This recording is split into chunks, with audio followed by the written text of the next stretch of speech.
মানুষের পতনের জন্য কারো অভিশাপ লাগে না। যাদেরকে কষ্ট দিয়েছেন তাদের বুক ছেঁড়া নিঃশ্বাসই যথেষ্ট আপনার জন্য। অভিশাপ কখনো মুখ থেকে দিতে হয় না, অন্তর থেকে এমনিতেই লেগে যায়। যদি কারো মনে কষ্ট যায় তাহলে এমনিতেই অটোমেটিকলি অভিশাপ লেগে যায়। সো হ্যালো এভরিওয়ান, আসসালামু আলাইকুম। আমি জান্নাত ডেইলি ব্লগের নতুন একটি ব্লগে আপনাদের অনেক অনেক স্বাগতম।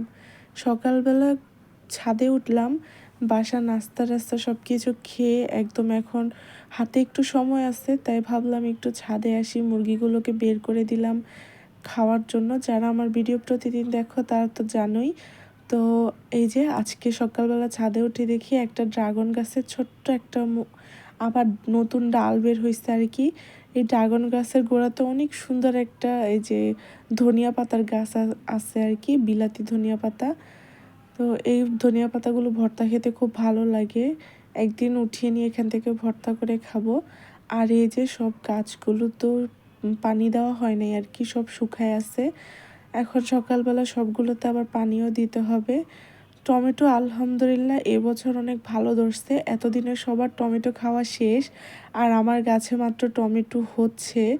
তো এগুলো সবার খাওয়া শেষ হবে আর আমারগুলো আমি মাত্র পাকা শুরু হবে, তখন টমেটোর দামগুলো অনেকটা বেড়ে যাবে। যাই হোক ভালোই হয়েছে। আর বরবটিও আসা শুরু হয়েছে, একটা অনেক বড় কুমড়া গাছও হয়ে গেছে। তো সব কিছু দেখা শেষ, আমার গাছে পানি দিব। আর আমার মেয়ে দেখো এখানে বসে বসে সাইকেল চালাইতেছে। ছাদে উঠলে একটি মাত্র ওর কাজ, ইদানিং 2-4 দিন ধরে গাড়িটা চালাইতে খুব পছন্দ করতেছে, সাইকেলটা আর কি। আর নয়তো এর আগে কখনো এই গাড়ি নিয়ে ধরেও না, চালাইতেও পারতো না, এখন মোটামুটি শিখছে। তো অনেকক্ষণ ধরে হচ্ছে সাইকেল চালাইতেছে আর আমি হচ্ছে বসে আছি এখানেই। আর কোথাও যাওয়ার জায়গা নাই আর হাতেও ফ্রি টাইম আসতে, বাসায় কোনো কাজও নাই। তাই ভাবলাম মেয়েটা এখানে বসে বসে খেলুক আর আমি ওর সাথে বসেই থাকি। আর কোথায় গিয়ে খেলবে, শহরের বাড়িতে তো কোথাও ছোট বাচ্চা টাচ্চা কাউকে পাওয়া যায় না, একা একা নয়তো বাবা মা। তো মেয়েটার খেলাধুলা শেষ হয়ে গেল আর আস্তে আস্তে অনেকটাই দেরি হয়ে গেছে। তারপর এই যে রান্না করার জন্য চুলার পাড়ে চলে আসলাম। আমার একটা অভ্যাস হচ্ছে, আমি রান্না করার আগেও চুলার পাড়টা মুছে নিই সুন্দর করে। আমার অপরিষ্কার থাকলে রান্না বান্না করতে একদমই ভালো লাগে না। আর রান্না শেষ হয়ে গেলে তারপর আবার সুন্দর করে রান্নাঘরটা ক্লিন করে নিই। তো আজকে ভাবলাম একটু মুরগির মাংস রান্না করি। তো সব সময় যেহেতু একইভাবে মুরগির মাংসগুলো রান্না করা হয়, তো আজকে ভাবলাম একটু অন্যরকম ভাবে আর কি মুরগির মাংসটা রান্না করি। প্রথমেই মুরগির মাংসটাকে ভালো করে একটু হলুদ মরিচ মাখিয়ে ভেজে নিছি। আর আর এই যে এইখানে হচ্ছে কয়েকটা রসুনের কোয়া, তারপরে শুকনা মরিচ, কাঁচামরিচ, পেঁয়াজ আর 4-5টার মতো বাদাম দিয়ে একদম ব্লেন্ডার করে নিছিলাম। তারপরে এই যে মাংসটা ভাজা হয়ে আসছে, তারপর মাংসটার ভিতরে একটু রসুন বাটা দিয়ে আদা বাটা দিয়ে দিছি। রসুনটা আমার ব্লেন্ডার করা শেষ হয়ে গেছিলো, তাই ওটার সাথেই রসুন ব্লেন্ডার করে ফেলছি। তারপরে আদাটা যখন একটু ভাজা ভাজা হয়ে আসছে তখন এই যে হলুদ, তারপরে মরিচ, তারপরে লবণ সব কিছু একে একে দিয়ে দিছি। তারপরে এটাকে একটু ভালো করে ভেজে নেব, যতক্ষণ না পর্যন্ত এটার গা থেকে একটু কাঁচা কাঁচা গন্ধটা না চলে যাচ্ছে। বিশেষ করেন এটা ভাজতে ভাজতে এত সুন্দর একটা ঘ্রাণ বের হয়ে গেছে।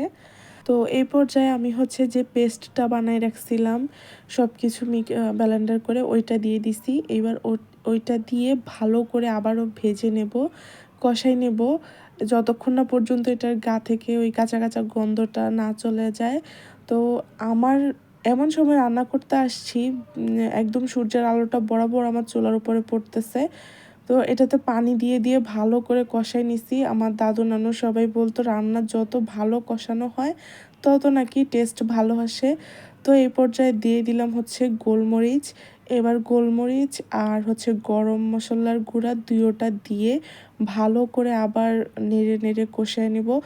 এই রান্নাটা হচ্ছে মেনলি কষানো থেকে ভালো টেস্ট আসে।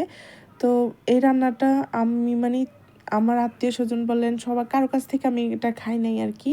আমি একটা ইউটিউবে একটা রেসিপি দেখে তারপর এটা শিখছিলাম, কিন্তু খাইছি যতবার ততবারই আমার কাছে খুব ভালো লাগছে। তো একবারে কষানো হয়ে গেছে, এই পর্যায়ে দিয়ে দিচ্ছি হচ্ছে দুধ, 1 কাপ দুধ দিয়ে দিছি। তো এইটাই হচ্ছে মেন জিনিস। আর এটাতে চাইলে টক দই ইউজ করা যায়। আমার বাসায় আজকে টক দই ছিল না, তো একটু ম্যানেজ করতে হয়েছে আর কি। টক দই আর লাস্টে একটু লেবু রস চিপে দিয়ে দিছি এটার ভিতরে, তো মোটামুটি ব্যালেন্স হয়ে যাবে। কারণ টক দইটা নাই আর কি বাসায় আজকে, তো ভাবলাম এভাবেই আর কি বানিয়ে ফেলি, দেখি কেমন লাগে। তো টক দই দিলে মেনলি বেশি ভালো লাগে। তো এই যে কষাইতে কষাইতে দেখো তেলটাও ছেড়ে আসছে। তো এই পর্যায়ে হচ্ছে পানি দিয়ে দেব।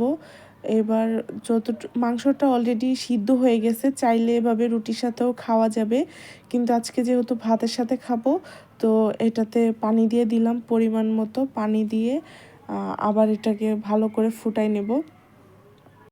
এই চিকেনটা এত মজা লাগে রুটির সাথে, তারপরে আবার ভাতের সাথে, পোলাওর সাথে, সব কিছুর সাথেই এটা খুব যায় আর কি, ভালো। তো আজকে এইভাবেই রান্না করলাম। এই চিকেনটা যখন আমি ফার্স্ট টাইম আমার বাসাতে রান্না করছিলাম, তখন আমার হাজব্যান্ড খেয়ে বলতেছে এটা আজকে কিভাবে রান্না করছো, মানে গ্রেভিটা দেখে। তখন আমি বললাম তো তুমি খেয়ে দেখো কেমন লাগে। পরে খাওয়ার পর খেয়ে বলতেছে খুবই ভালো হয়েছে খেতে। তো একটু ধনিয়া পাতাও দিয়ে দিচ্ছি। তো অনেকে নাকি চিকেনে ধনিয়া পাতা খায় না আর কি, কিন্তু আমার হাজব্যান্ডও যখন ফার্স্ট টাইম দিয়েছিলাম বলতেছিল যে চিকেনে কেউ আবার ধনিয়া পাতা দেয় নাকি। খাওয়ার পর তো বলতেছে সুনাম করতে করতেই শেষ, এত মজা লাগছে নাকি। তারপরে দেখো এই যে আমার রান্নাটাও হয়ে গেছে, এত সুন্দর একটা কালার আসছে। তো আমি এটাকে আরও কিছুক্ষণ হচ্ছে এভাবেই লো আস্তে আর কি জাল করে নিছি। তো এই যে ফাইনালি এমন হয়েছে, কালারটা অনেক সুন্দর আসছে। তারপরে এই যে আজকে এখন তো আমার বর বাসা নেই, তো আমার মেয়ে খাবে, এই জন্য ওর জন্য খাবার রেডি করে দিছি। আমি যেহেতু ইউটিউবে আর কি ভিডিও বানাই, তো মাঝে মধ্যে এরকম সুন্দর করে সাজিয়ে সার্ভ করতে হয়। আমার মেয়েটাও হয়েছে এখন এমন সুন্দর করে খাবার যদি সাজিয়ে না দেই ওর সামনে, ও খেতেই চায় না। তবে আলহামদুলিল্লাহ আমার মেয়েটা কিন্তু এখন মোটামুটি নিজের হাতে বা খেতে ইচ্ছা করে আর কি ওর। আগে আমার প্রচণ্ড যুদ্ধ করতে হতো ওকে খাওয়ানো নিয়ে। তো ভিডিওটা আজকের মতো এখানেই শেষ করছি। সবাই ভালো থাকবে, আল্লাহ হাফেজ।